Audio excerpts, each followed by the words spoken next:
This is my spring roll with ground turkey.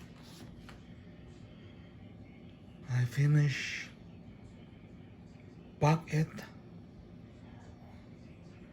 spring roll wrapper, and ready to cook.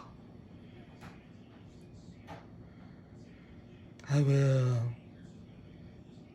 overnight at the reef, not in the freezer, so that